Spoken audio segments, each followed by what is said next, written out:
Bryan Callen Show. Before we start, a couple things. Number one, if you like stand-up comedy, I am going to be at the Comedy Zone in North Carolina, November 10, 11, 12. I'm there. I'm then at the Addison Improv in Addison, Texas, basically Dallas, November 17, 18, 19. Naples, Florida, Off the Hook Comedy Club, December 1, 2, 3, 4. Boston, Massachusetts, Laugh Boston, December 29, 30, 31 for New Year's. That's right. So come see me if you like stand-up. I'm bringing heat. By the way, as usual, we are brought to you by the one and only flip-flop company that matters, Toehold.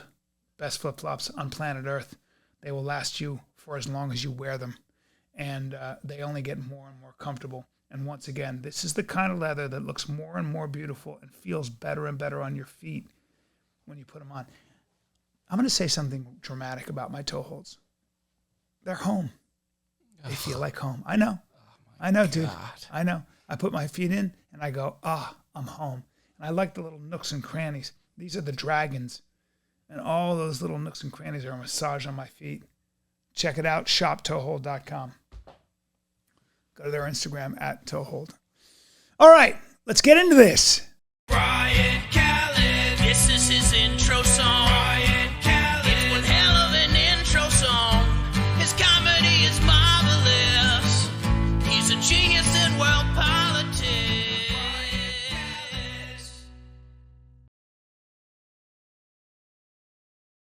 Well, ladies and gentlemen, sometimes I find myself looking at the state of the world and even the entire game of life, and I go like this. And then I start taking a stock of the way I am. I'm wearing a cashmere hoodie. This is cashmere. And I have an obsession with proportion. Frankly, I think I'm out of proportion. The big secret is that my femur bone isn't long enough to accommodate sports at a high level. It's probably why I don't have the kind of speed I've always wanted. I've often said that I'll never really be happy because I can't dunk a basketball. I consider it an insult to my very existence that I can't palm a basketball and dunk a basketball. You can blame the shortness of my fingers, which probably comes from the fact, as I've said before, that I come from a long line of peasantry and field workers. And I'm not ashamed of that. It's just I'm not that athletic, and for whatever reason, I have a short femur bone. I don't know if that's a function of my Mediterranean roots. Who the fuck knows? The bottom line is, what I do is my best to try to alleviate the fundamental difference and in proportion between my neck, my torso, where most of my fucking height is, and my legs. Because if my torso was in proportion with my legs, I'd probably be 5'8". Just going to let that sit because that's a huge confession. You shouldn't bring your hands up like that anymore because your thumb freaks people out. I have bad thumbs because I broke my thumb. Yeah, but I punched somebody when I was training. I was fighting in sparring. And that's another example. If I had longer legs, I would have done a sport that probably wasn't taekwondo or kickboxing or whatever it was. But I was small in my mind, and I still am small in my mind, so I have to train, and I have to be ready for someone who's bigger. See, these are all neuroses that you never let go of. I have to wear a guinea tee under all my shirts so that I feel like something is keeping my mid-body warm, and I have something to tuck into my jeans. Why? I like it when my pants are a little tighter around my upper thighs and haunches. This is all confession shit. It's all weird. But it's all in the quest of trying to perfect myself or getting closer to who I see in my mind's eye versus who I really am. And then what happens is I'll spend a day with a guy like Bilal Muhammad. If you don't know who he is, he's the number 4 ranked 170-pounder in the UFC. And Bilal, upon close examination, is my height and looks roughly the same build. But then I see a picture of us standing together and I go, no, we're not. I may be 20 pounds lighter, but I look like I'm 30 or 40 pounds lighter. It's just the way it is. Not built for war. Not built for war. I'm built for comedy or whatever it is I do.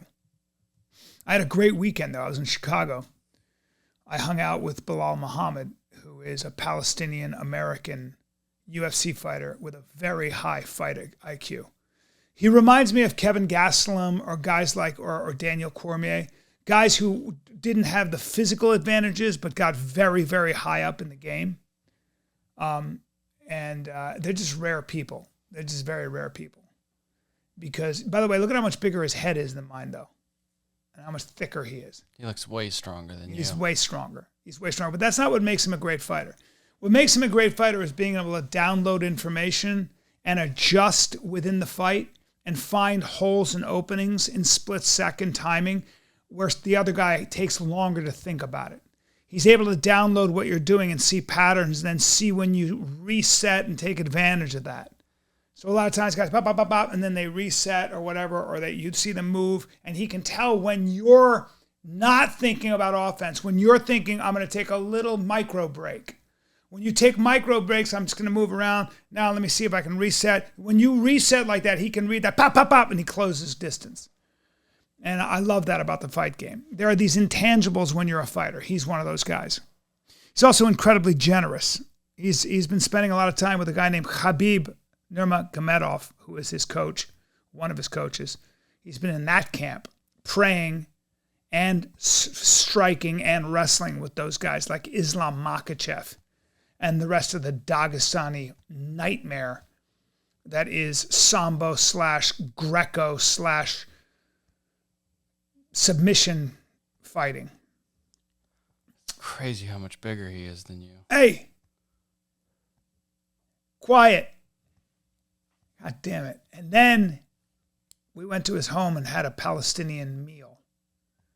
And then as if that wasn't enough, I had this amazing meal at his house. Had a great interview for my show, Best Of. We then went to a Mexican restaurant called Zuko. And the chef, Carlos Gaitan, is the first Latin American chef to win a Michelin star. And you think you know Mexican food? You don't know Mexican food, okay? And what I thought was so inspiring about meeting this guy was that he had been toiling in obscurity, trying to deconstruct and reconstruct Mexican food, trying to elevate Mexican food, because a lot of times people have these ideas of Mexican food. Yeah, there you go. Look at that. That's what that food really looks like, too. That's not just, they may have taken those pictures. That's what the food looks like every time they present it. So I'm eating this insane food. And I'll say this, I've been alive for 55 years. I'm at this place, Zuko. I'm eating his food. And I am telling you right now, I had tastes in my mouth I have never experienced. Ever. I've eaten all the food. And that's what's fascinating. This guy was such an artist. Stud, too. Handsome. Ponytail, 52 years old, no gray hair. Like what? But a guy who came from the south of Mexico, this tiny town, grew up in the fields with his grandfather, growing foods. So he knew the difference. He knows the difference between a great ear of corn, a great apple, a great avocado, whatever it was. He grew up growing that food, touching it, smelling it, understanding the difference between quality, when it's the ripest, when you should use it for cooking, when you shouldn't use it for cooking. Like that's the other thing about ingredients he was talking about. Sometimes ingredients, man, you use a certain amount, like a certain spice in October versus a spice in, April. The pungent, the power of that spice might be much stronger in the spring. So you got to use less of it. You wouldn't know that unless you grow that shit yourself or unless you actually taste it. And the way you become a great chef is you've got to taste all the time. And you got to keep reinventing yourself. We had this insane conversation about how you can never relax. But here was what was really inspiring. The man was toiling in Chicago in obscurity. Nobody was coming to his restaurant. He had to close it down. He gets on his knees and he prays, basically asking God to give him some guidance, to help him out because he was desperate. I think he's got 2 daughters. And the next day, he's granted a Michelin star out of the blue. They just gave him a Michelin star. The first Latin American chef ever. And now he's got 3 restaurants. Crushing it. But by the way, doesn't get easier. But if you're ever in Chicago, Zuko, you think you know Mexican food? You don't know Mexican food. I didn't know Mexican food. I've eaten a lot of it. And one of the cool things about being Mexican probably is that there's a chip on his shoulder in a way that, because people think of Mexican food as cheap. They think of it as like burritos and tacos. And he's like, oh yeah? Check this shit out. Hold my beer. Hold my tequila. And watch this. So he's a true innovator, man. It was beautiful. Best desserts I've ever had in my fucking life. I said it. Best, 2 women. I think they're Mexican women. Apparently they're very attractive. I didn't see them. I think they're sisters. I don't know. But for the legend, they're sisters. And I'm telling you right now at Zuko, I'm telling you this, and everybody at the table agreed. Best fucking desserts I've ever had in my life. Unbelievable. That whatever that is, that takes 4 days to make. It's a stunning confectionery. That's a stunning confectionery. But that's a masterpiece. That's a piece of art. Every time he'd lay that plate down, you'd be like, well, this is a piece of art. I was so full and I kept eating. Now I want to go back there. And I love people who are like that. People who just are constantly working. I said, what would you do if you had $30 million right now? He goes, I'd still be cooking, either for myself or my friends. It's in you, man. It's a form of expression. It's exactly the way a jazz musician. John Coltrane used to wake up and he would play his dreams out on the saxophone. John Coltrane found out he had cancer and he knew he was dying. So he started writing desperately. Because he knew he didn't have much time. He just had so much music inside him and he couldn't get it out in time. It's kind of incredible. I wish I felt that way about stand-up, but I don't right now. I don't. I feel like I'm having major writer's block and I don't feel hungry. Sounds like you need an audit. I need a Scientology audit.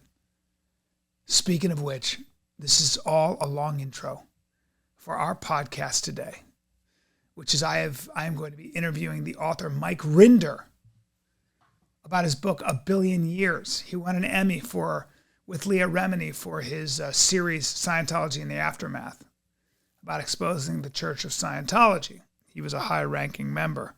His family, his entire family, including his kids, are still in the Church of Scientology. He doesn't know them. He left without anything. You know, when you're in a cult for that long, you don't have money. You don't have skills. You don't have experience with the outside world. And he just ran. And I think he left in 2004 or something like that. Yeah, mid-2000s. Mid-2000s. So here he is. So we did this interview with him. In the meantime, I will continue to bring these interviews. We've got a lot of people in the queue to do interviews with. I'm still doing best of. I laid down 2 episodes. There's a chance I might go to India. Yeah, I said it. India and do a best of. Maybe I'll go. There are a lot of places I might go that you're going to be shocked at. Yeah, I said it. Hunting trips, whatever it might be. I'm going to document this shit and bring it to you. In the meantime, is there anything else I want to talk about? Look, here's the other thing. I give advice and I don't follow it. I don't follow my own fucking advice, which is talk to yourself in a good way and practice gratitude. Why is practicing gratitude so difficult? Why am I constantly planning my escape? Everybody's planning their escape. I don't care how good you have it. You're trying to get the fuck out of that condition and get somewhere else. I don't want to do that anymore. I just want to be here. I got a lot to be thankful for. So look around at what's right, not what's wrong sometimes. Look around about what you have, not what you want. That's my advice. And I don't follow it. I'll be honest. But speaking of self-perfection and perfection and clarity and purity, which is a fool's errand. It's kind of like chasing fool's gold. You know what fool's gold is? Fool's gold is that shiny substance that looks like gold, but it's not. It's got chocolate on the inside? It should have chocolate on the inside, but it doesn't. That would be real gold. But beware of your search for purity, because it doesn't exist. And Mike Rinder, in his book, A Billion Years, basically talks about this. So let's get to Mike Rinder and our wonderful podcast, The Bryan Callen Show. Well, here we are with Mike Rinder, who wrote 1 Billion Years, My Escape from a Life in the Highest Ranks of Scientology. Mike, welcome. You know, the book is really well written. And both my producer, Dylan, and I read it, as I said. And I have a lot of experience in Scientology because I was in an acting class for 10 years at the Beverly Hills Playhouse with Milton Katsalis. Oh my God. Yes, which was featured in Going Clear, the book, another book I read. So a lot of the stuff I was kind of familiar with, you know. I did Fat Actress. I was an actor on Fat Actress with Kirstie Alley. And yeah, so who I love Kirstie, but all of the actors we used were Scientologists, including John Travolta. And in fact, you know, we even shot at the Scientology Center. I did a benefit for 9/11 at the Scientology church, at the center, at the Celebrity Center. And I always sort of kept my distance because I was old enough to realize what it was. And I knew a lot of Scientologists that I really liked. I liked a lot of the tenets of Scientology. You know, take responsibility for yourself. You're responsible for the condition you're in. I really had affection for a lot of the Scientologists because to me, they were just actors. They were in classes that apparently were helping them. And we had in the Beverly Hills Playhouse a lot of the Scientology terminology. Like you're dealing with a suppressive person. You know, you hurt yourself. Why are you in a cast? What are you not dealing with in your life that caused you to break your leg, right? It was all this stuff. So for me, a lot of the book resonated with my history in Los Angeles. And what I want to do today is, you know, you probably repeated yourself 1,000 times with going through all the details of the book, right?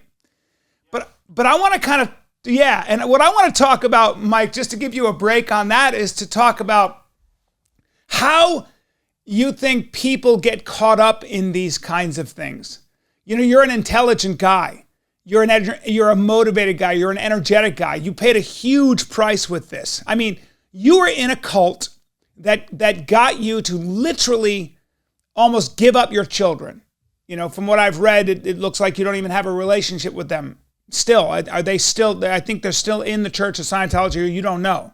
Yes, no, I know they definitely are. They produce these smear videos about me that Scientology scripts for them. So yes, they are definitely still in Scientology. Not only just in Scientology, they're in the C organization, that's the 1 billion year contract people. Like everybody that's in the C organization signs a 1 billion year contract to commit themselves for eternity to achieving the aims of Scientology. And that's why my book is called that, because that was what I did. And then my 2 eldest children, I brought into that world. They were actually born into the C organization. So yeah, they remain there to this day. Are there things about Scientology, though? See, anytime you have a guy like L. Ron Hubbard, there was a lot about what he was saying that was applicable to real life, right? I mean, when you want to be an effective cult leader, you better have stuff that actually works. Oh, Bryan, absolutely. I say often to people, look, if everything in Scientology was complete horseshit, nobody would be involved in it. Yeah. The reason that people are involved in Scientology, and I'm going to sort of put myself and others who were born into it into a different category. Like, I was raised with all the ideas and thoughts of Scientology, and that was just all I ever knew. But for people to come into Scientology, they have to be presented with stuff that kind of makes some sense or is useful or helpful to them. And a lot of the basic concepts of Scientology, just like you were talking about, responsibility and you know, improving your ability to communicate or deal with people around you, interpersonal relationships. A lot of that stuff has little bits of valuable information. And Hubbard was L. Ron Hubbard, the founder of Scientology, was very widely read. I mean, he could quote shit from all over the place, from Aristotle to modern philosophers to anybody and anything. And he took a lot of concepts and a lot of ideas that you find in Scientology from other places and sort of restated them or presented them in a slightly different fashion as the, quote, technology of Scientology. And everything in Scientology and Scientology is entirely based on the words of L. Ron Hubbard, is considered to be a technology, not parables, not, stories, not chapters. It's technology, because the concept of having a technology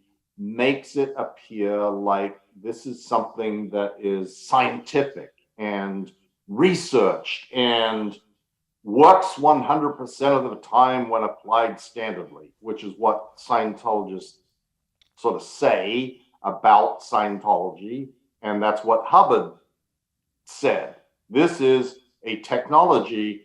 This is thoroughly scientifically tested and researched, and it works 100% of the time if you do it exactly as I say it is to be done.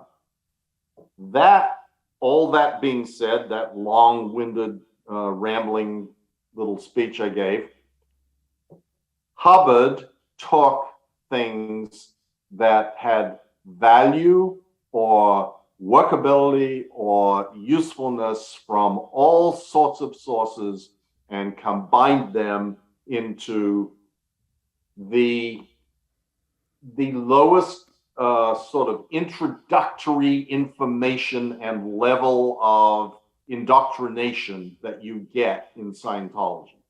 That's where you get people in and get them to find something that they agree with, find something that works for them, find something that they think is helpful to them.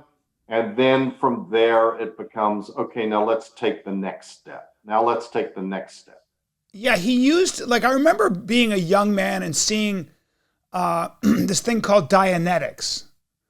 I remember actually having a conversation with Joe Rogan about it, because we were both he had read the book, and it was about can you explain a little bit about what Dianetics, which was controlling the reactive brain, being able to watch your own reactive brain? Because Hubbard was very thorough, it seems, at actually observing and documenting the processes of his own brain.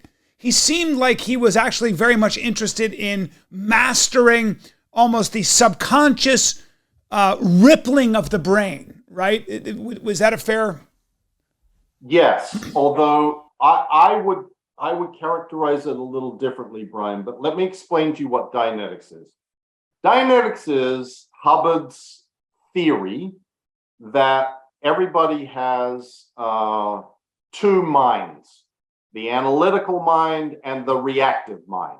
And the reactive mind is composed of what he called mental image pictures or recordings of incidents in your life that have been painful or upsetting, and that those incidents come back to haunt you in the present by being what he called restimulated or stirred up by some event or something that's happening in the world around you right now.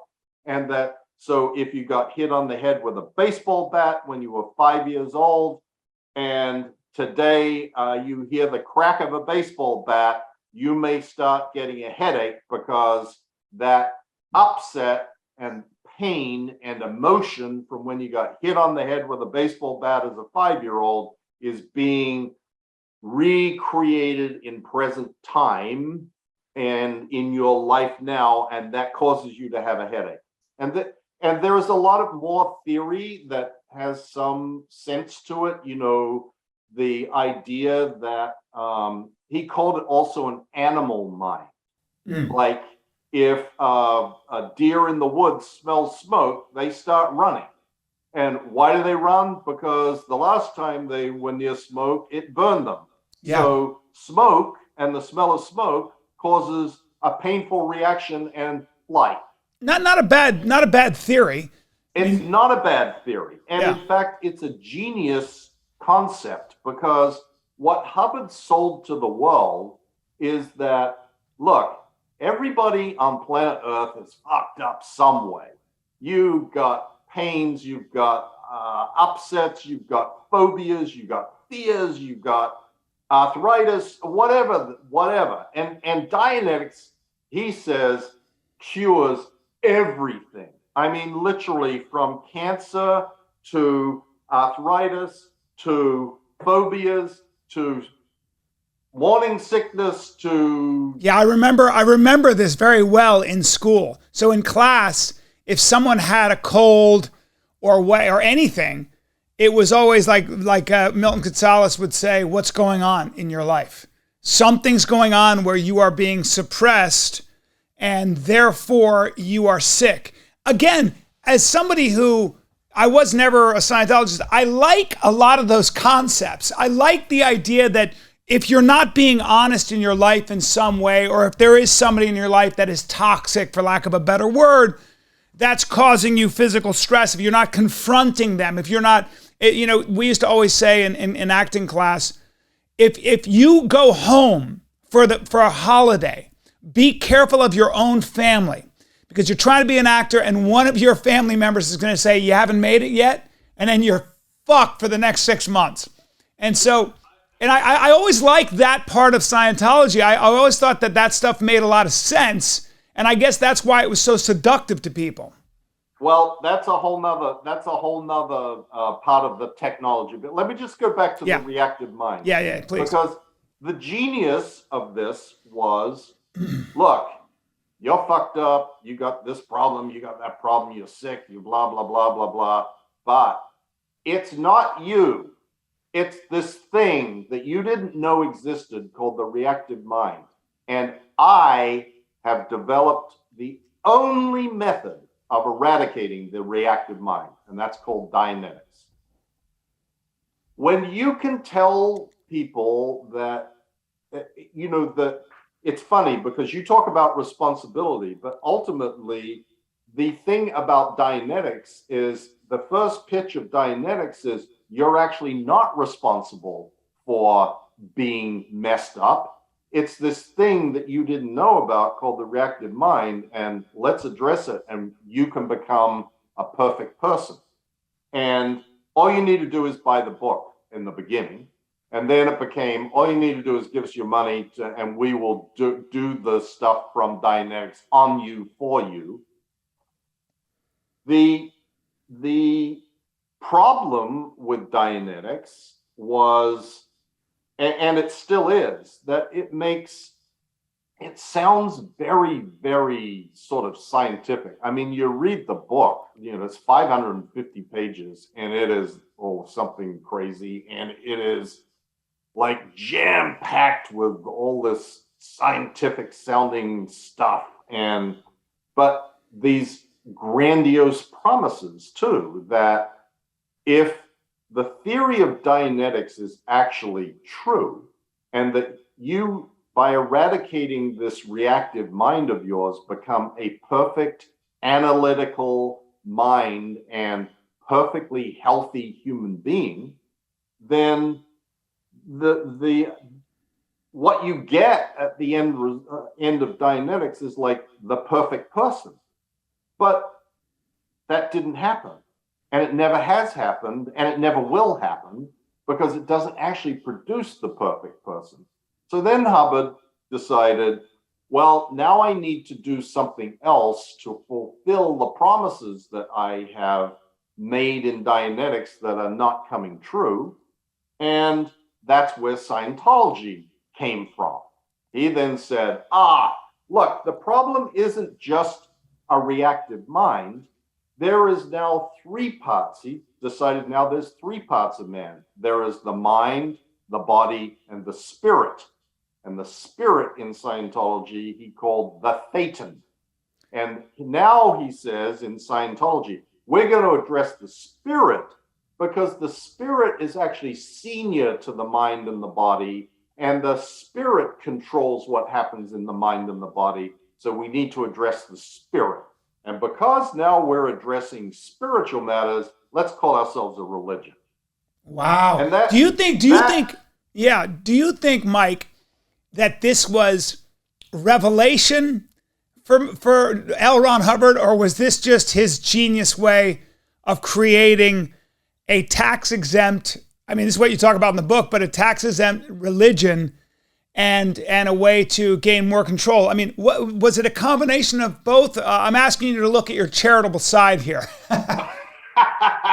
You know? And if I look at my charitable side, I go, well, I think that Hubbard was always a combination of storytelling bullshitter and kind of buying his own bullshit, thinking, well, maybe I'm helping people here. Well, he kind of went crazy. He himself kind of went crazy. He kind of went crazy himself. He went crazy himself, from what I understand. Well, yeah, he bought his bullshit so badly that at the end of his life, he's running around looking for what he called body thetans still, something that supposedly had been eradicated long before that in his Scientology path to full spiritual enlightenment.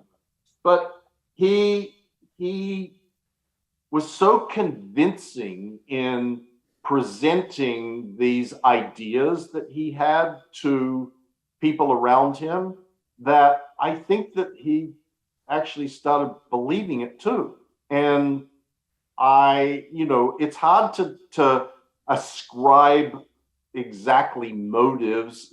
I talk in the book about a big moment in my understanding of Hubbard being when I read the unauthorized biography written by Russell Miller, Barefaced Messiah, which is a brilliant book where he talks about and documents the fact that from the earliest age, Hubbard was a bullshitter, a storyteller, a grand storyteller. Navy war hero, captain, all those stories. All of those things and many, many more. And he told a lot of stories about Dianetics and Scientology too. I researched this on 273 cases in Savannah, Georgia. Complete bullshit. He said Dianetics was thoroughly tested and researched. No, it wasn't. But that sort of thing he presented to the world as, here is where he said Scientology is where science meets religion, and science is his supposed scientific research that uncovered all these things, and it just didn't exist.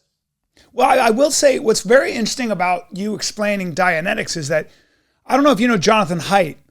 He's a psychologist, a brilliant guy who's made a lot of waves. He's got a couple of amazing books. One is The Happiness Hypothesis, and the other is The Righteous Mind. And what he talks about is very similar. It was like sort of this, and it seems like in a way, Hubbard really had a command of psychology, because he talks about how you have essentially a reactive brain. You have a fast-thinking brain and a slow-thinking brain. And the fast-thinking brain, again, is like sort of when you react to, you see somebody who reminds you of your father who used to beat you, and you immediately have this negative reaction. But then, the slow-thinking brain is if I were to ask you a mathematical question or I would ask you to invest in something. And so, but he talks about how the fast-thinking brain, the reactive brain, if you will, is kind of like the elephant, and we are riding that elephant, but we don't really have control of that elephant. The elephant takes us where we want to go, and when the elephant's over there, our slow-thinking brain will then sort of come up with an excuse for why our elephant is there. It's kind of like that confirmation bias sort of stuff. So what's interesting about you talking about Hubbard this way is that, again, like you said, he was clearly a brilliant guy who understood a great deal about how his own brain worked because he clearly went down that rabbit hole.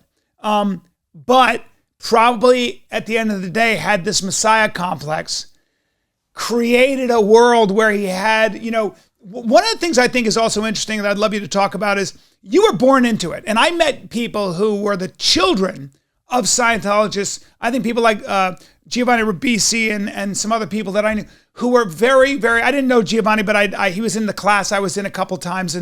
But there were a lot of people like Jenna Elfman and who were very successful and really buttoned down and really had their shit together and did very well.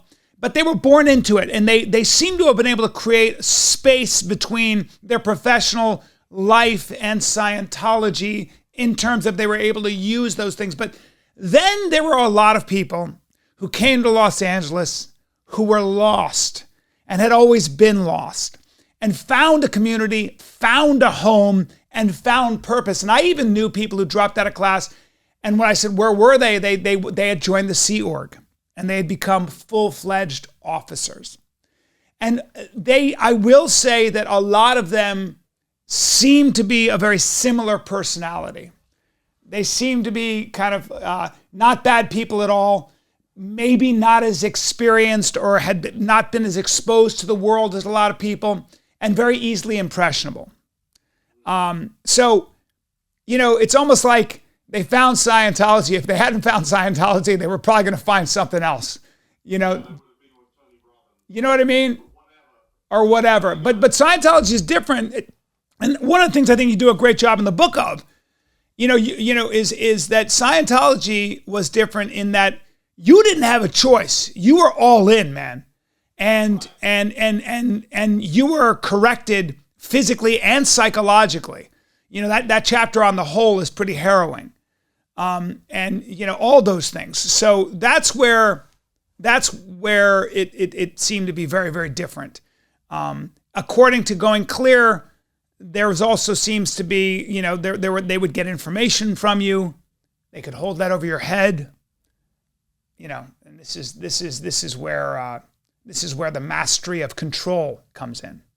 Yeah, and I think a lot of people outside of Scientology believe that because Scientology keeps these, extensive records of everything that you ever confess to or talk about in Scientology, that is sort of the blackmail that keeps people in. That's not really my experience. My experience is that information can be used subsequently if someone departs, and particularly if they depart and speak out, to cull information that might be usable to threaten or control them in some way, not necessarily taking that and saying, well, we're going to say what's in your file, but finding out who they're connected to, what their weaknesses are, what things they're seeking to protect, et cetera, et cetera, et cetera. But I think that there is something more important, Bryan, which is the reason that Scientologists, spill their guts so readily and so easily in Scientology and so often is because of this idea that is a very fundamental concept, and you touched upon it, about responsibility. And in Scientology, this concept of responsibility, or you are the cause of your own situation or whatever, is taken to a ridiculous level of black and white. There is only one answer to everything in Scientology, which is, what did I do to cause this bad effect happening. I remember this so well. I remember this so well in class, dude. That's what it literally would be like. People would be like, well, what if I get cancer? You're responsible for it. No matter what it was, you were responsible. Right. And this creates two things, Brian. When it is as radical a concept as it is in Scientology, and you heard the sort of watered down version. If you were a real Scientologist, you would get the real shit and the real understanding of this, which is, if I walk out the door of my house and get run over by a car, Scientology's reaction to that isn't to go chase the car down and find out why that guy is running people over. It's to sit me down with an e-meter and find out when I ran someone over. Jesus Christ. Because this is the concept that Hubbard has of what he called the over-motivator, the chain of events that happens where you do something bad and then you crave a punishment. And then that punishment then motivates you to do something else bad. And that if you can get back to the first time that you committed the bad thing, then you will finally get relief from the need to be getting run over by a car. It's a fascinating, seductive, it's such a seductive and fascinating idea, isn't it? I can see why people who didn't have the benefit of experience and were looking for guidance could fall into that sort of, that idea. It's very seductive. Yes, but it is seductive, Brian, but it's also very destructive. I agree. Because then you have circumstances like someone gets raped, and rather than going after the perpetrator, that victim is the one who is being interrogated as to, who did you rape? Jesus. And when David Miscavige is punching you in the face, you know, the leader of Scientology is punching you in the face, the Scientology reaction to that is, what did I do that caused him to punch me in the face? And so everything, because the one person that never applied to was L. Ron Hubbard. It also now doesn't apply to either David Miscavige or the organization as a whole. When Scientology is getting terrible, bad press, they're not looking around going, what did we do to pull it in? They're looking around going, these people need to be destroyed. These reporters are all suppressive persons that need to be destroyed. But an individual Scientologist, when Miscavige punches you in the face, your reaction is, what did I do that caused that to happen? How did I upset him? And this is why, you know, you see this insane stuff that goes on and continues to go on. And why people, Hubbard also said, look, the only reason that someone leaves Scientology or escapes from leaves the Sea Org is because they have undisclosed overts, and an overt in Scientology is a sin, a bad. Yeah, and by the way, your job for a long time was to destroy the suppressive people, these people, right? Yeah. Absolutely. And what did they tell you to do? How would you go about doing that? Getting dirt on them and. Well, here's something else. There is a technology in Scientology written by L. Ron Hubbard about how to destroy enemies.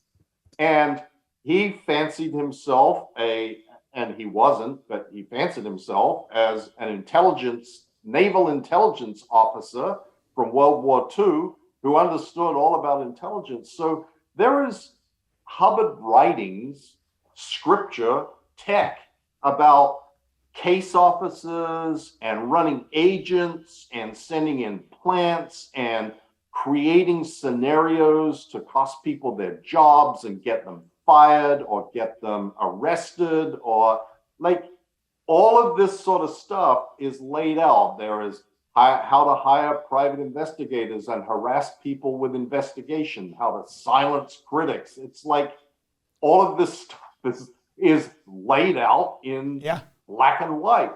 This is Well, I can remember, I can very clearly remember people being very afraid.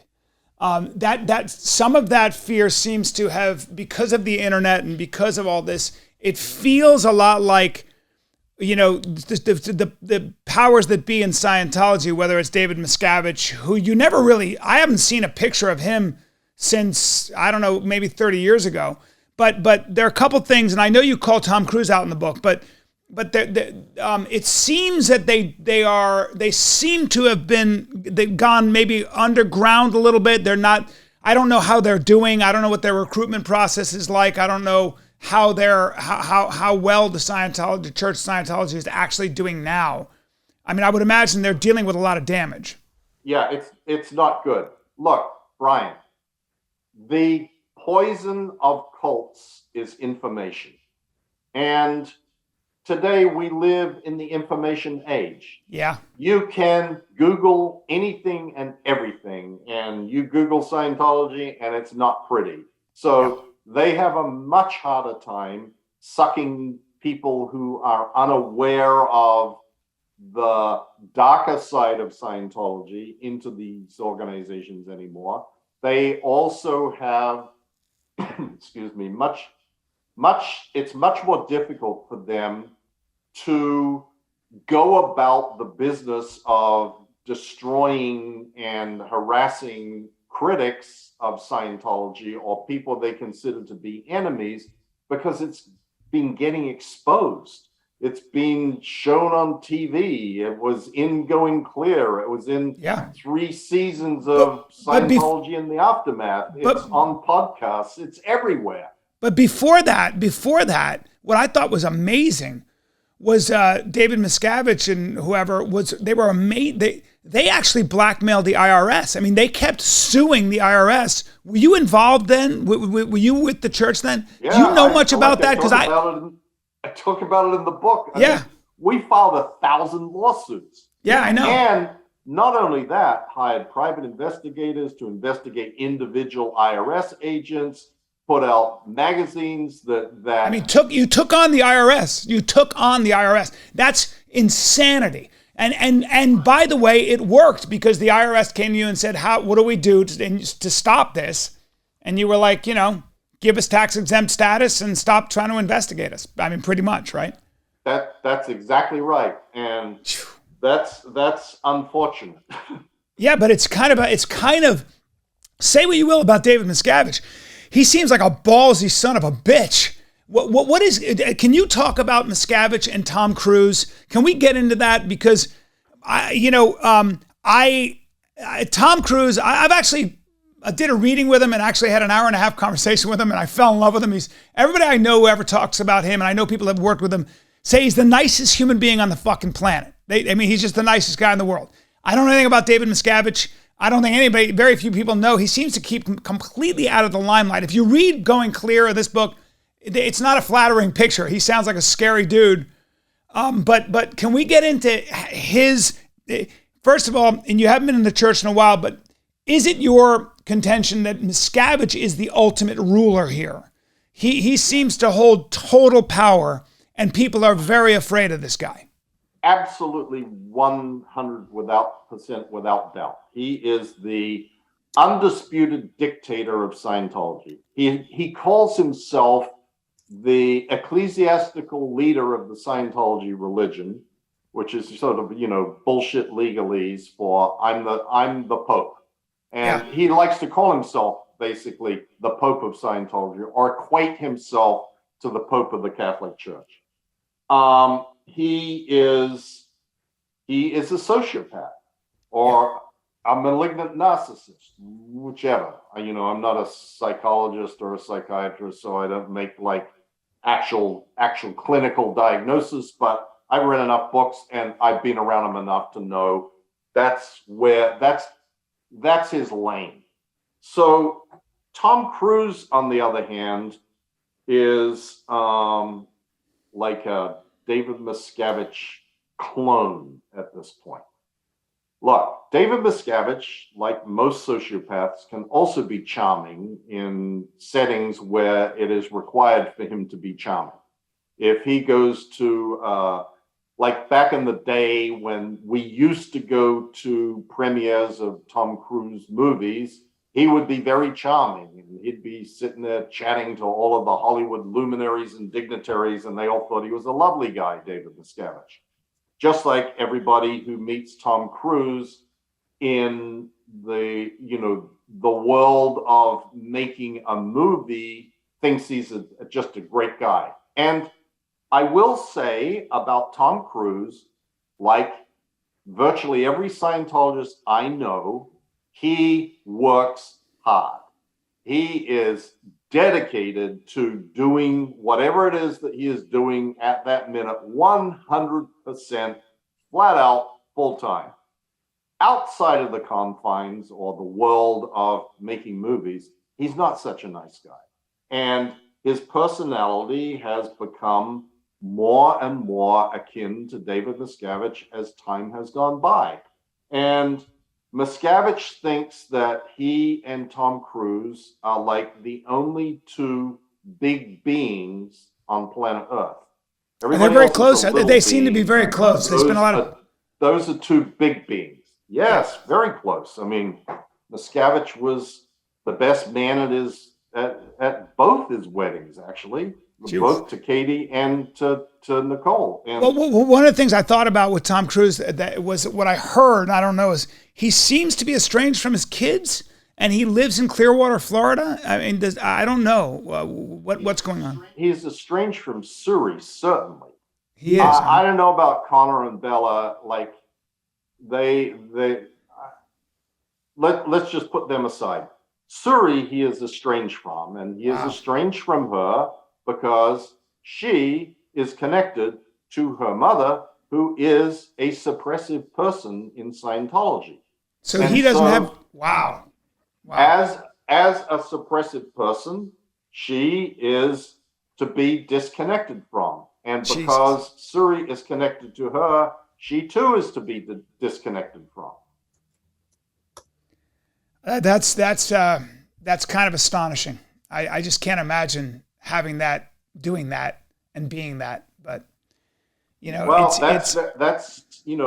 Scientology likes to say there's no such thing as disconnection. Tommy Davis famously said that. Well, that disconnection just doesn't exist as you describe it.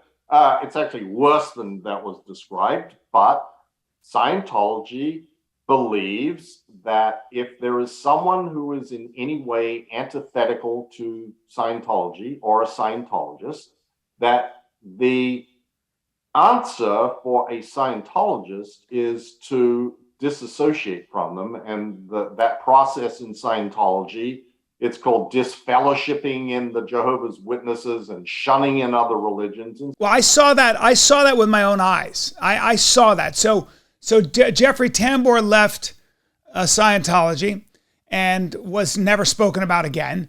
When actually Milton Katsalas left, the Scientologists in the class disappeared.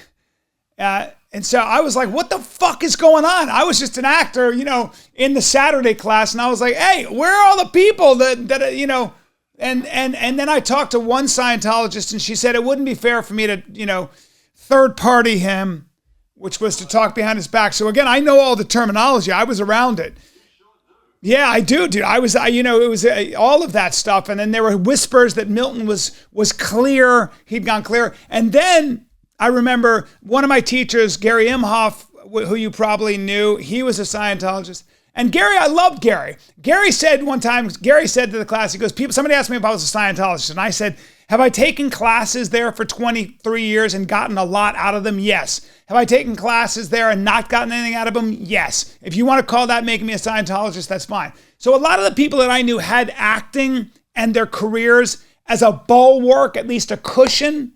It was the people that actually went all in who were that was a very, very different thing. But again, I did a benefit. I was at the Celebrity Center. I was in that church doing comedy where I emceed and did it. I was the most experienced comic. And I was, and literally, it was so interesting because I was the only non-Scientologist there. And, I was always kind of left alone, I guess, because I'd been a little bit successful as an actor already. And so I think sometimes when you're a little bit of like you could be a celebrity, or you're on the cusp of that, you tend to be protected from that. I don't know. Yeah, I don't know either, but you certainly have been exposed to a lot of these sort of fundamental principles of Scientology. It's really interesting to hear your perspective on them, because that doesn't happen that often. Like it doesn't happen very often that someone is exposed to the degree that you have been exposed, where you actually understand the terminology. Oh yeah. But you never got in, or usually people like that kind of get involved and then leave. So Yes. Ex-Scientologists. Oh, I saw a lot of that too. I saw a lot of the kids in the class who, so what would happen was one of the teachers would say, what's going on with your face? And the kid would be like, what? And he goes, something's going on with your face. They could read your face and your behavior, and that was a Scientology thing. And then they would say, you do a scene, and they'd say something like, you've got what's going on with your leg? Did you get in an accident a long time ago? Because there's a little limp there. And the person would be like, yeah, I broke it when I was 14. And everybody would go, ooh, And then I would watch the recruitment happen, which would be, let's talk after class. I think and sure enough, they'd come to class and they'd just be completely different, but then the whispers were, they're in Scientology. And we would have this process. I remember one time where the girl had done something and there was a play going on, and one of the officers in my school said, you should have handled her. So you got to handle suppressive people. And to me, I'd always be like, hey, take your cult shit and get out of here. I'd already been, I was 28, 29, 30, and I saw that the men in the class who were teachers, including Milton Gonzalez, they were dealing with a lot of boys. My ego was too big, and I was a little bit of a rougher character. So for me, I wasn't, I'll punch you in the face or I'll walk the fuck out of here. But ultimately, you're here to teach me acting. But I had that edge, and I think Milton liked that about me because he knew I could box a little bit. He liked that I was a little bit macho. I was a guy who was probably, my temperament was a little bit like, I'll tell you to fuck off and fight you. And there was a little bit of that, and because I sensed that, I could sense that that there were a lot of men that didn't have those boundaries, and it wasn't their fault. It wasn't their fault. I had just had a father and other teachers, and I'd done sports, and I had a different background. I think that was luckily my case. But I remember thinking, boy, I'm 30. If I had gotten into this when I was 18, I would have been very vulnerable to this stuff, and to no fault of my own, and no fault to your own, or anybody who got caught up in that. And Leah Remini, who I also know a little bit, she was the wrong gal to double cross, because Leah Remini takes no shit. Leah Remini is like, Rogan and I were talking about her. Rogan was like, they picked the wrong girl, because she's a girl from Long Island. She's an Italian chick. She was like, fuck off. She's so classically New York. I love her. Oh, me too. Me too. In my world of not having a family anymore, because all of my family is disconnected from me, my brother, my sister, my nieces and nephews and children, and all of them all of them are all disconnected. So I have my family now, which is my family of choice. So Leah is my sister. She is the person that I am probably, outside of my wife, closest to, and spend the most, time. I talk to her all the time, and we've done shows together, and we'll keep. Tell her I say hi. Tell her I say hi. It's been a long time, but tell her I say hi. I absolutely will, Bryan, but I love her because I'll tell you one thing about Leah Remini. If she is your friend, she will die for you. Yep. She is loyal, and I know. Fucking around with her and lying to her She's the way gutsy. they did, and basically giving her like the bums rush was a big mistake. Have they tried to come after her? Have they tried to sue her and things like that? Oh, they threatened to sue us all the time. I mean, when Yeah. we were doing the aftermath, we used to get 2 legal threat letters a week, like Wow. religiously, every week. Oh, they'd find out who the next episode was going to be about, and we get legal threat letters. Oh, this guy's a lying sack of shit, and this guy's that, and this woman, blah, blah, and you can't rely on them, and you bigots, you haters, you this, you that. We get it all the time. All the time. Well, let me ask you about their revenge thing. When I read Going Clear, Paul Haggis said that there will be a scandal about me in the future after writing this. And now he's in all this legal trouble with sexual assault and all these allegations. Do we know much about that? Do you buy into that? Is this Scientology, or is this something separate? Maybe you can't speak on it. I'm just wondering. I can speak about it. I was there last week testifying in that case. Right. Because I have written extensively about it, and I, based on my knowledge and experience of how Scientology goes about doing things, I am very convinced that this targeting of him with claims that he raped a woman are just a manifestation of we have to destroy a very important enemy of Scientology, Paul Haggis. You know, Bryan, I don't know if you know this, but and sadly, it's not a part of the legal case because for whatever reason the information is being precluded. This started. Even though the supposed incident was years previously, in 2017, the same time Scientology started targeting me under the Me Too movement banner with #MeToo. Yep. This woman sent a demand letter to Paul Haggis to pay her $9 million, or she was going to go public with a claim that he had raped her previously. Paul Haggis went to the district attorney's office in Manhattan and reported this as a blackmail attempt.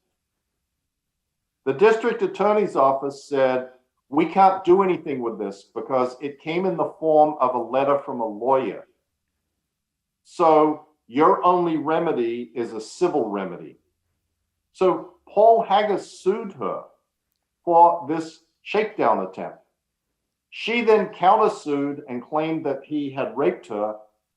His suit was dismissed as being groundless because it was a legal letter from a lawyer. Yeah, that's right. You can't tell a story. So you can say anything you want about somebody, and if you try to sue them, they under the First Amendment say, I was just telling my story. So then the press, if you're famous, the press picks it up, and you're fucked. You're completely fucked. So do we know if these women were Scientologists at one point? No, and that was a lot of what they were like pestering me about. Like, wow, do you know that this person's a Scientologist? And, you know, these other 3 people who come forward to support her. And I said, no, but honestly, it wouldn't be apparent. I like the operations that we did with case officers, and I described one, and it's actually, I describe it in the book. It's Bob Minton. We sent a private investigator to London who found this football player, John Fashanu, who was Nigerian, who convinced John Fashanu that he was going to help his country by going to the Nigerian embassy in London and complaining that this guy, Bob Minton, who he had no idea who it was, had stolen money from Nigeria and was storing it in a Swiss bank accounts. And the Nigerian embassy reached out to the prosecutors in Switzerland and froze the guy's accounts. John Fashanu was not a Scientologist. Neither was anybody in the Nigerian embassy. Neither was the private investigator. He was hired by Scientology. He went and persuaded someone that this would be a good thing for them to do. In the case of John Fashanu, to gain credibility for his future political career or whatever, but, you know, help his country. It's very easy to contemplate that you could have someone go and convince a woman, and Paul Haggis admits he had consensual sex with her, that, look, this is an easy gig. You can shake this guy down. He's a very prominent public person. Me Too is on a roll. Look at what's happened to Harvey Weinstein. Like this, and she may not even be ill-intentioned. You know what I mean? It's a powerful weapon. It's a powerful weapon, and it shows you that when you have a system or a culture that's not interested in due process, and you have trial by media in any form, it will be used as a weapon by people, and that's the biggest problem. That's the biggest liability we have right now. But I think your book is important. And I think it's important, and I think it's very well written. And having my experience with Scientology, as you know, and also reading Going Clear, I thought that when I started reading, I thought maybe I'll probably know a lot of this stuff, but a lot of it was shocking, and a lot of the stuff that hasn't been put out there. And I think it takes a lot of guts to write a book like this. And also, you've paid a real price in losing everything, and so. I think it's important for everybody to read it. It's an important book because it bears relevance on so many aspects of life, and so many. Whenever something seems, first of all, when you meet somebody or you're part of a philosophy that is promising utopia, perfection, purity, clear. You better run for the hills, because that's not how human beings are built. We are flawed from the start, flawed to the end. I always say we are bipolar apes, sinners, saints, everything in between. And as Carl Jung said, for a tree's branches to reach heaven, your roots have to touch hell. We have the angels of our lesser nature and the angels of our better nature. But any philosophy that is selling utopia, selling purity, is no good here. And I think you do a great job of arguing that point in this book, and I think it's an important book. Well, thank you, Bryan. I really appreciate the fact that you understand that it is intended to speak, like it's written to my children, but it is intended to speak to a much broader audience, I hope, than people who were just in Scientology or people who were just in a cult. I hope that it can inform people who are in bad relationships, or in a job they hate, or have difficulties with some aspect of their life, that it's possible to change things. But it's also relevant, Mike. It's also relevant in this political landscape. It just is, man. If you have blind faith in one leader, I don't care who that is, or one party, and you think they have all the answers, A Billion Years is a damn good book to read, because it's a harbinger. It's a warning against that kind of thinking. It's not about what you think, it's how you think. And I think that's the other value of this book. That's why, with these elections and stuff and this political landscape that's so polarized, a book like this is very relevant. Very relevant, and might help you from falling too deeply in love with one person, one party, one idea. Yeah, man. Yeah. Well, I appreciate that. Do you have any idea how before we wrap up? Well, that's probably a good place to wrap, but stay here. I have a couple questions off the record. But that's Mike Rinder, A Billion Years, My Escape from a Life in the Highest Ranks of Scientology. I appreciate you being here, my friend. Thank you, Bryan. It's a well pleasure. Done.